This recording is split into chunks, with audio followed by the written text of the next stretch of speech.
जगत के कण कण में समाया हुआ और जगत के कल्याण के लिए प्रत्येक शब्द और स्वर में व्याप्त ओंकार।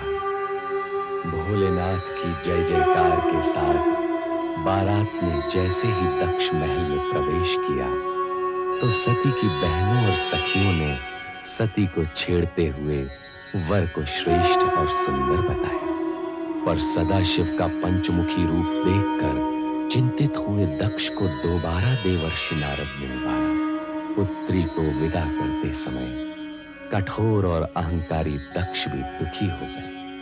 कैलाश पहुंचने पर शिवगण प्रसन्न होकर शिव सती की जय जयकार करते हैं और उधर दक्ष महल में पुत्री के लिए चिंतित प्रजापति दक्ष को नारद जी सती की कुशलता और प्रसन्नता का समाचार देते हैं। दक्ष प्रतिवाद करते हैं और शिव के प्रति अपशब्द बोलते हैं, पर नारद को शिव विरोधी शब्द सुनना स्वीकार नहीं। नारद उनके कक्ष से बाहर प्रस्थान करते हैं। नारायण नारायण नारायण।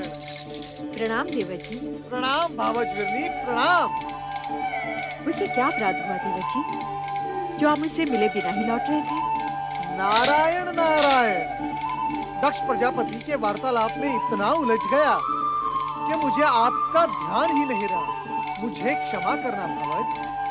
देवर जी, मुझे भी वो सब बताइए जो आपने अपने भ्राताश्री से कहा। अर्थात आपने हमारी कुछ बातें सुन ली हैं।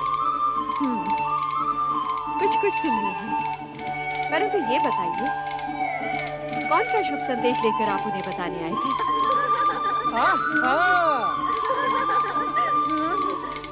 प्रणाम देवर्षि। देवियों सुखी रहो। भगवान विष्णु तुम सबकी मनोकामना पूर्ण करेंगे। हमारी बहन सती का कोई संदेश लाए है देवर्षि।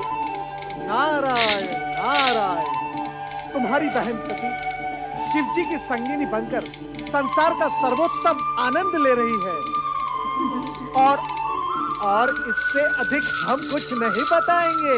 नारायण नारायण। इससे अधिक हम कुछ जानना भी नहीं चाहते। हमारी बहन सुखी रहे, बस यही हम सबकी इच्छा है। क्यों माताश्री? हाँ बेटी, आज देवर जी ने ये शुभ समाचार सुनाकर हमारी सारी आशंकाओं का अंत किया है। आप हमारे धन्यवाद के पात्र हैं देवर जी। धन्यवाद के पात्र हैं तो देवर्षि का अतिथि सत्कार तो होना ही चाहिए। आइए देवर्षि, आज हम सब आपका मुंह मीठा कराएंगे। नारायण नारायण। देवियों, ये शुभ अवसर अब तुम्हारे विवाह में ही आएगा। अब मुझे आज्ञा दो। सुनिए तो देवर जी, इन देवियों के विवाह की तैयारियां कीजिए, अन्यथा विलंब हो जाएगा भावज। नारायण नारायण। रोहिणी, नारद जी किसके विवाह की बात कहकर गए अभी? मैं क्या जानूं, तुम ही पूछ लो ना माताश्री से। तुम सबके विवाह की बात कर रहे थे देवर जी, और उनकी भविष्यवाणी कभी असत्य नहीं होती, समझी? देवर्षि नारद ने वीरणी, दक्ष तथा उनकी कन्याओं की समस्या का समाधान तो किया, किंतु रति शिव सती विवाह में सम्मिलित न होने के कारण चिंतित है। स्वयं कामदेव आकर रति को शांत करते हैं और स्पष्ट करते हैं कि उन्हें विवाह में न सही शिव सती में भौतिक इच्छा उत्पन्न करने के लिए तो कैलाश जाना ही है। ये तुम कहाँ हो रति? रति, तुम कहाँ हो प्रिय? रति, तुम कहाँ हो? रति, रति, तुम कहाँ हो? तुम कहाँ हो प्रिय? प्रिय, तुम कहाँ हो? अरे तुम यहाँ हो? क्या बात है रति? तुम मुझसे रुष्ट हो? अरे कुछ तो बोलो, तुम्हारा ये मौन मुझे व्यथित कर रहा है। हाँ, मैं आपसे रुष्ट हूँ। मेरी त्रुटि? शिव सती के शुभ विवाह पर स्वर्ग के सभी देवी देवता और अप्सराएं सम्मिलित हुई, किंतु ना आप गए ना ही मुझे जाने दिया। क्यों स्वामी? इसलिए कि हमें ऐसा ही आदेश। किसका? परमपिता ब्रह्मा जी का। उन्होंने कहा था कि हमारी उपस्थिति की आवश्यकता शिव सती विवाह के पश्चात ही हो। इस बात से परमपिता का तात्पर्य? हमें ही अपने हाव भावों, संकेतों और पुष्प बाणों की वर्षा से शिव और सती में मिलन इच्छा जागृत करनी होगी। उन्हें दाम्पत्य धर्म के निर्वाह के लिए प्रेरित करना होगा। देव मनमत, देवी रति, परमपिता ब्रह्मा जी ने हम तीनों को तुरंत कैलाश पर्वत पहुंचने का आदेश दिया है। वसंत, परमपिता ब्रह्मा के आदेश का पालन हम अवश्य करेंगे। हम तीनों कैलाश जाएंगे।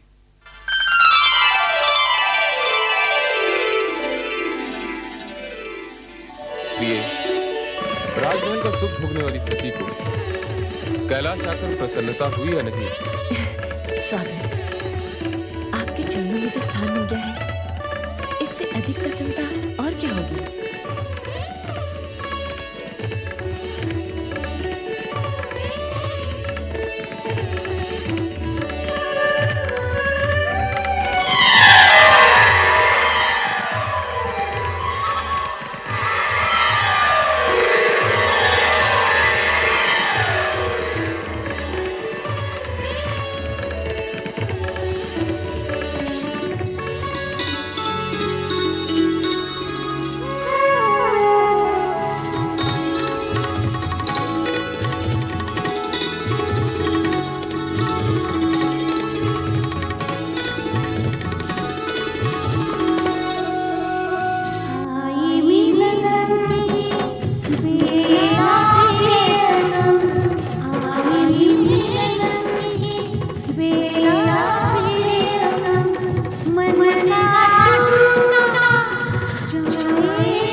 नारायण नारायण।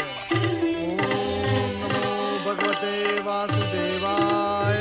आओ नारद, आपने शिव सती के आनंद लीला के दर्शन किए अथवा नहीं?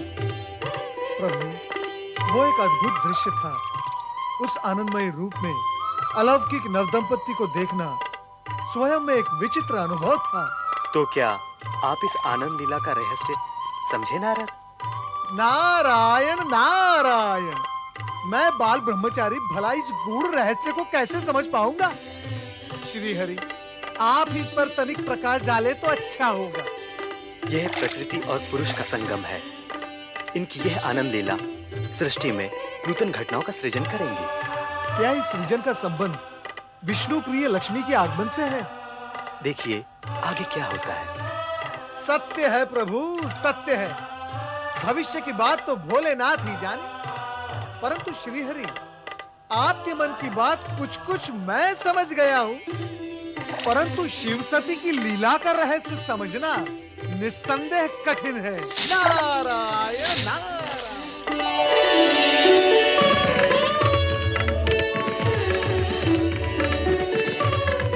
क्या देख रही हो देवी? देख रही हूँ आपकी आंखों में छलकते प्रेम को। ये तो तुम्हारी आंखों में छलकते प्रेम का प्रतिदान है।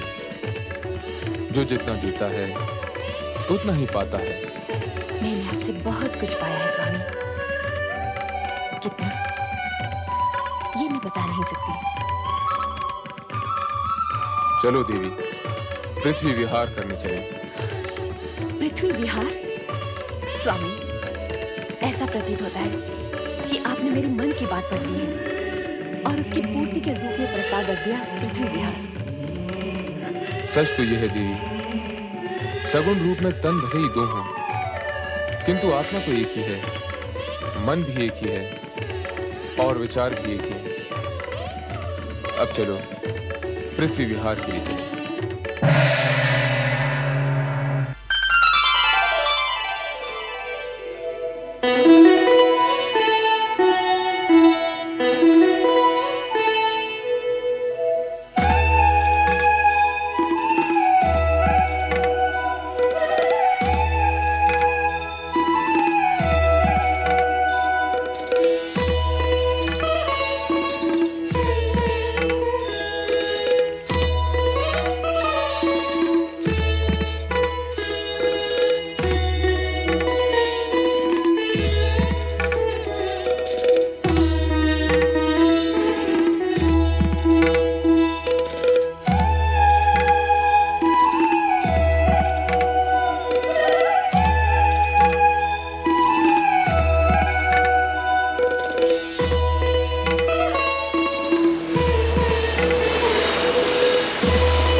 दुर्वासा ऋषि हैं, अत्रि अनुसैया के पुत्र। इनका भीषण क्रोध जगत प्रसिद्ध है। इनके क्रोध का परिणाम? जिसके प्रति इनका क्रोध जागृत हो जाए वो घोर संकट में पड़ जाता है। किंतु ऋषि तो वही होता है जिसने काम, क्रोध, मोह को जीत लिया हो। और ऋषि दुर्वासा का क्रोध तो... तुम चुपचाप देखती जाओ। इनके कृत्य से तुम्हें इनका सही परिचय मिल जाएगा। वो देखो देवी, उस ओर से जो स्त्री आ रही हैं, वो विद्याधरी चित्रांगदा है। अब तनिक देखो क्या होता है।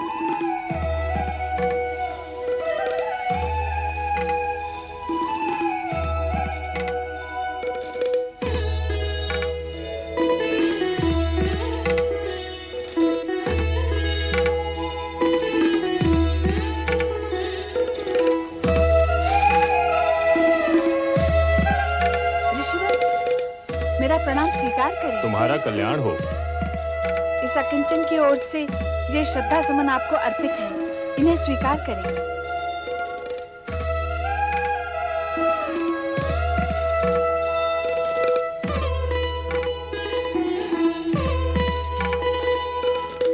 मैं ऋषि वैरागी उस विद्याधरी से पुष्पमाला लेना और उसका प्रयोग करना मुझे शोभा नहीं देता।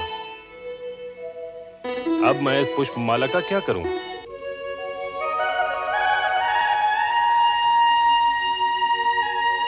इंद्र। स्वामी, पृथ्वी भ्रमण का आनंद ही अनूठा है।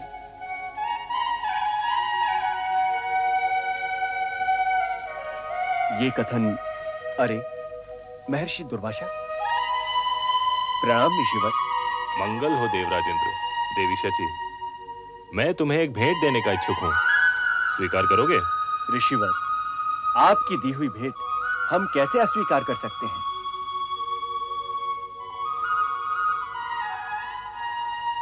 आज्ञा दें।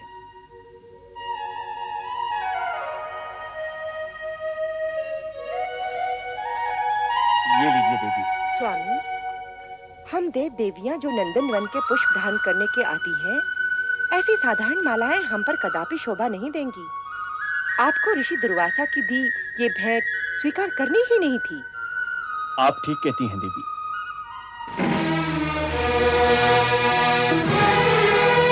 अब हमारा घर लौट चुका है। चलो कैलाश लौट चले। शची, देवराज इंद्र, प्रेम से भेंट की हुई मेरी माला का तुमने घोर अपमान किया है। अब तुम्हें इसका परिणाम सहन करना ही होगा।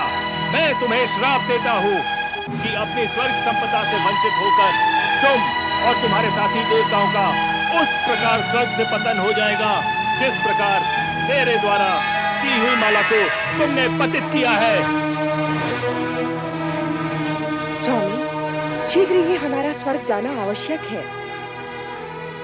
अहंकार वश ही सही, पर दुर्वासा द्वारा भेंट माला को फेंककर इंद्र और इंद्राणी ने जो अपराध किया, उसके परिणाम स्वरूप दोनों के आनंदपूर्ण भविष्य में अंधकार की कालिमा प्रवेश कर गई और स्वर्ग का संपूर्ण वातावरण हर्षोल्लास से वंचित हो गया। प्रणाम देवेंद्र। प्रणाम देवेंद्र। प्रणाम देवेंद्र। प्रणाम इंद्रदेव।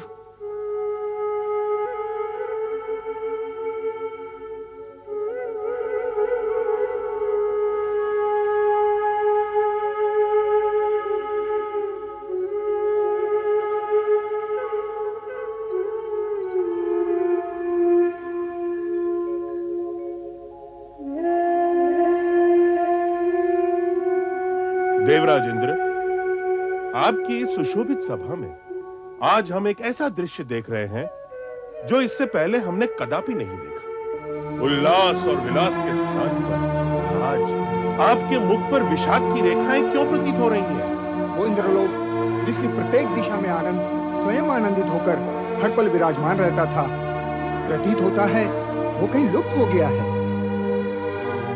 देवेंद्र, आपके साम्राज्य का कण कण जहाँ क्षण प्रतिक्षण अनुपम सौंदर्यवती अप्सरा के रूप में गुणगान किया करता था, जहाँ गीत, संगीत, नृत्य की स्वर लहरियां सदैव गुंजायमान हुआ करती थी, वहीं आज अशुभ रुदन स्वर जैसे चारों ओर ध्वनित हो रहा है। और देवी इंद्राणी भी भविष्य में घटने वाली किसी घटना की शंका से ग्रस्त दिखाई दे रही हैं। देवेंद्र, इन समस्त स्थितियों का क्या कारण है? देव, आपका ये मौन किसी अनिष्ट का संकेत दे रहा है।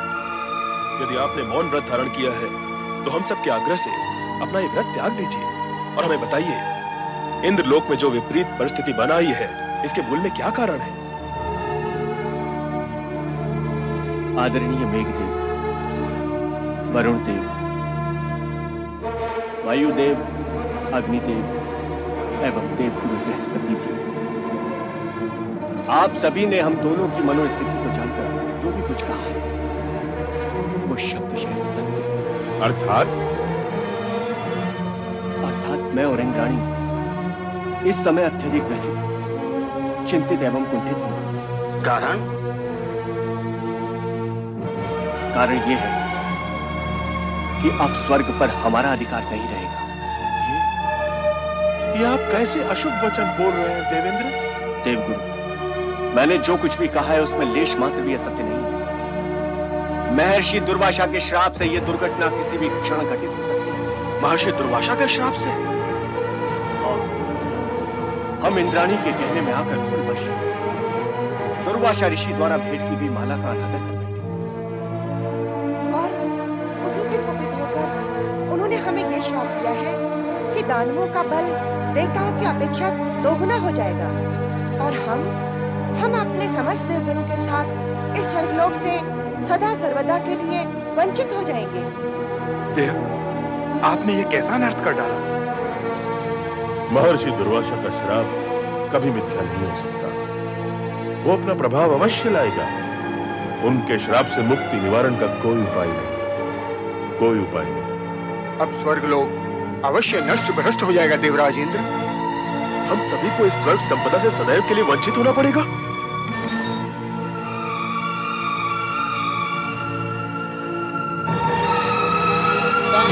महाबली की दानवराज महाबली की दानवराज महाबली की दानवराज महाबली की। महाराज, अपनी सेना को आदेश दीजिए। वो देखिए स्वर्ग। लगता है दुर्वासा ऋषि का श्राप फलित हो रहा है।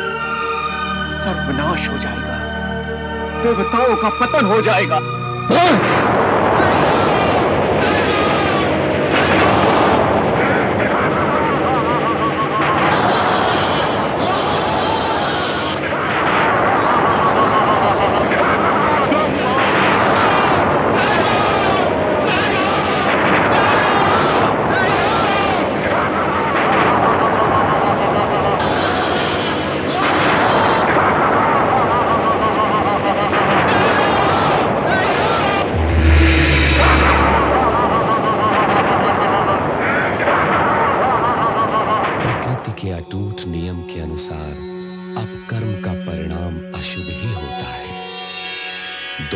ऋषि के श्राप के फलस्वरूप स्वर्ग पर असुरों के अधिकार के पश्चात इंद्रादि को स्वर्ग त्यागना पड़ा। कैलाश पर इंद्र के इस अधोपतन से व्यथित सती शिव से इंद्र व स्वर्ग की रक्षा के लिए आग्रह करती है। इस भीषण समस्या का कोई तो समाधान होगा स्वामी। मुझे आश्चर्य हो रहा है, आप सब कुछ जानते हुए भी मौन रहे। आपने दुर्वासा ऋषि को रोकने का प्रयत्न भी नहीं किया। देवी, हर किसी को अपने किए हुए कर्मों का परिणाम किसी न किसी रूप में भुगतना ही पड़ता है। विधाता के विधान में हस्तक्षेप करना ब्रह्मा, विष्णु और महेश के लिए भी असंभव है। आप तो करुणा निधि हैं, भक्तों के उद्धारक हैं। देवताओं की भी आप पर अपार श्रद्धा और भक्ति है। उन्हें संकट से उबारना आपका परम कर्तव्य है। जब हमारे उन भक्तों को हमारे पास आने की प्रेरणा मिलेगी, तब हम अपना ये कर्तव्य अवश्य निभाएंगे। परंतु समय से पहले देवताओं को स्वर्ग सुख का अधिकार नहीं मिल सकता। असुराधिराज स्वर्गाधिपति महाराज बलि की जय। असुराधिराज स्वर्गाधिपति महाराज बलि की जय। महाराज बलि की जय। महाराज बलि की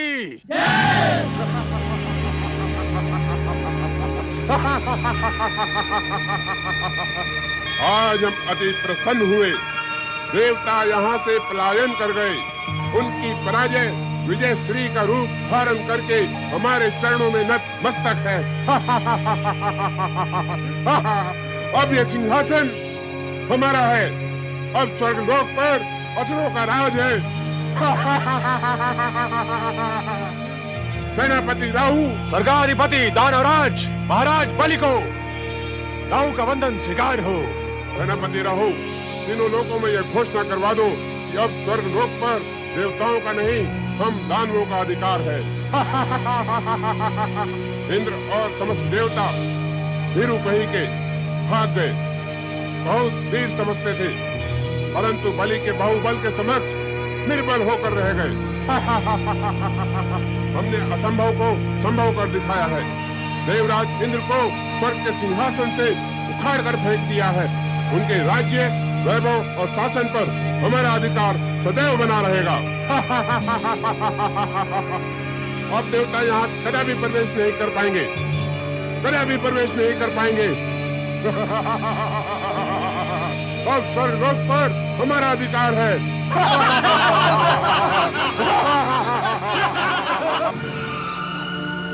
असंभव! स्वर्ग से हमें अपदस्थ करना असंभव है। स्वर्ग हमारा है। इस स्वर्ग पर हमारा जन्म सिद्ध अधिकार है। असुरों की प्रकृति निरंकुश है। उन्हें नियमों में बांधना कठिन है। वो बलशाली भी है। उनकी आसुरी शक्तियों से जीतना हम देवताओं के लिए असंभव है। ऐसी बातें करके आप हमारे मनोबल को ना गिराइए वरुण देव। हम ब्रह्मदेव की शरण में इसीलिए आए हैं कि वो हमारा मार्गदर्शन करे और इस संकटकालीन स्थिति से हमें उबारे। पता नहीं देव ऋषि महाराज इस समय कहाँ होंगे। अपनी वाक्पटुता से किसी को प्रभावित करने की कला जो उनके पास है, वो हम में से किसी के पास भी नहीं है। नारायण नारायण। धन्यवाद स्वर्गाधिपति इंद्र, धन्यवाद। किसी भी संदर्भ में आज आपने इस हरिभक्त नारद की प्रशंसा तो की। आइए परमपिता ब्रह्मा के समक्ष अपनी समस्या रखें। आइए। नारायण नारायण नारायण नारायण। परमपिता ब्रह्मा, आज देवराज इंद्र और समस्त देवगण आपके समक्ष एक गंभीर समस्या लेकर उपस्थित हुए हैं। हे सृष्टिकर्ता ब्रह्मा जी, हम पर घोर अत्याचार हुआ है। आपको ये जानकर अत्यंत दुख होगा कि हम पर अत्याचार करने वाला आप ही से उत्पन्न ऋषि अत्रि का पुत्र है। हम दुर्वासा के क्रोध से भली भांति परीक्षित। किंतु ब्रह्मदेव, सर्वप्रथम तो एक ऋषि को अपने क्रोध पर ही विजय पानी चाहिए। दूसरी बात ये कि क्रोध करने का कोई कारण भी तो होना चाहिए। किंतु दुर्वासा ने तो हम पर अकारण ही क्रोध किया है और हमें श्राप देकर असुरों के लिए स्वर्ग का मार्ग प्रशस्त किया है।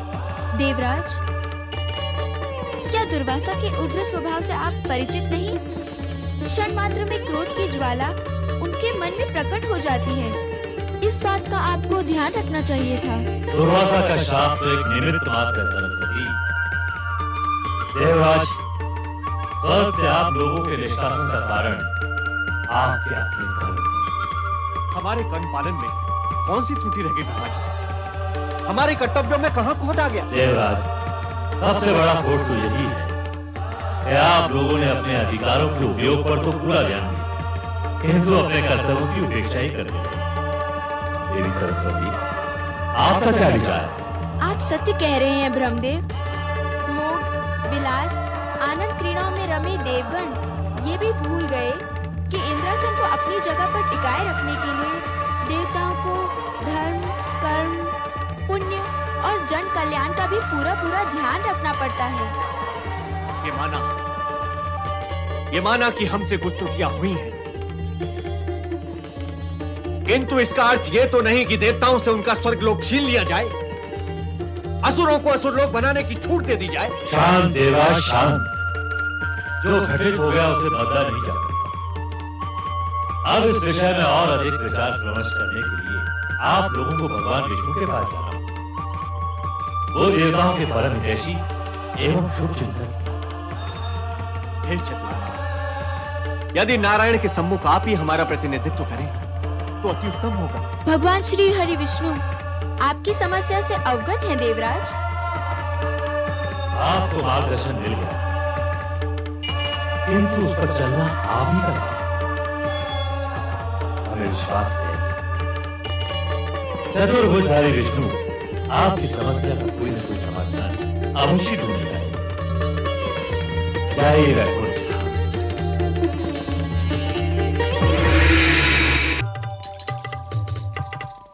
ओम नमो भगवते वासुदेवाय। नारायण नारायण। हे प्रभु, जगत के पालनहार, इन दुखी देवताओं का उद्धार कीजिए। हे तारनहार, आज तो अनर्थ ही हो गया। दुर्वासा ऋषि के श्राप के प्रभाव से देवताओं का स्वर्ग से निष्कासन और असुरों का शासन हो गया है, यही कहना है ना आपको? किंतु आपको, हम आपकी व्यथा से परिचित हैं।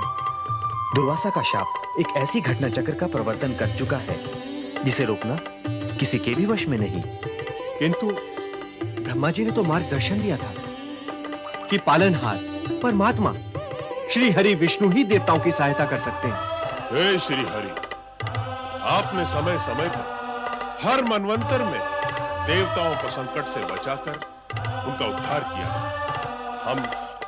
हम तो बड़ी आशा लेकर आपके पास आए हैं प्रभु।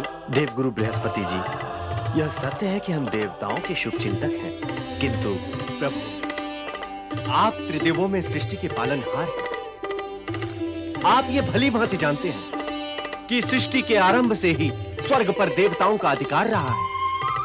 असुरों ने तो अन्याय पूर्वक स्वर्ग में अनाधिकार प्रवेश किया है। उन्हें वहां से हटाकर देवताओं को न्याय दिलाना आप ही के वश में है श्री हरि, आप ही के वश में है। नहीं नहीं, यदि इस समस्या का कोई समाधान है तो वो देवाधिदेव शिव शंकर के ही पास हो सकता है। आप अपनी समस्या उन्हीं के समक्ष रखिए। धन्य है प्रभुओं की लीला। अब आपकी समस्या के समाधान के लिए देवगणों, आपको कैलाश की ओर प्रस्थान करना होगा। पधारिए। नारायण नारायण।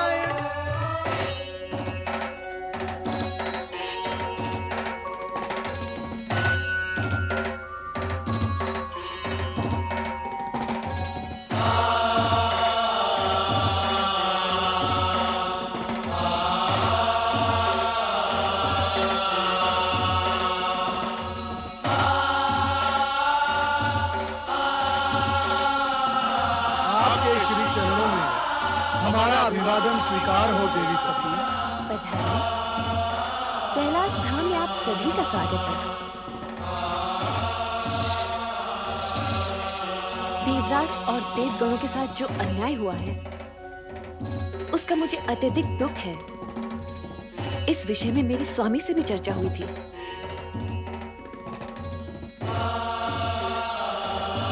देवाधिदेव महादेव ने क्या कहा देवी सती? कहा तो कुछ नहीं, किंतु उनकी बातों से लगा आपके उद्धार हेतु उनके पास कोई न कोई उपाय अवश्य है। त्रिभुवनपति महादेव शिव शंकर की जय। हर हर हर महादेव। हर हर हर महादेव। हर हर हर महादेव।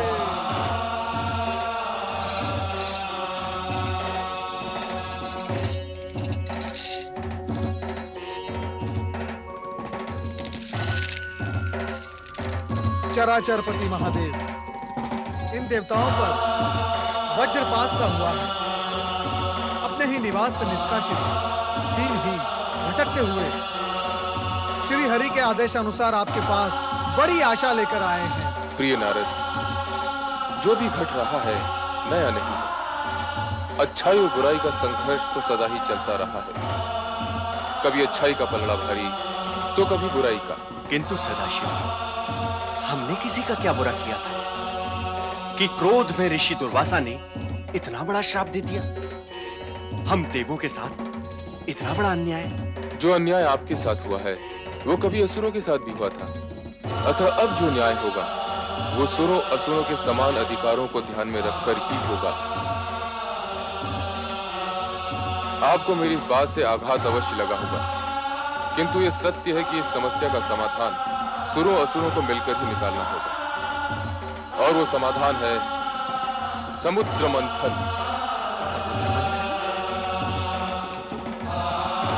भयभीत होने की आवश्यकता नहीं। समुद्र मंथन के बाद कई ऐसी घटनाओं का जन्म होगा जो देवताओं के हित में होंगी। समुद्र से निकलने वाले रत्नों का विभाजन सुरों असुरों की योग्यता के अनुसार ही होगा। क्यों देवराज, आपको कोई संशय है? नहीं देवादिदेव, किंतु असुरों का सेनापति राहु हठी स्वभाव का है। समुद्र मंथन का ये प्रस्ताव उसे स्वीकार होगा या नहीं, मुझे इसमें संशय है प्रभु। राहु को सहमत करने का दायित्व हम देव ऋषि नारद को सौंपते हैं। क्यों नारद? मैं अवश्य प्रयास करूंगा महादेव कि असुर सेनापति राहु समुद्र मंथन के प्रस्ताव को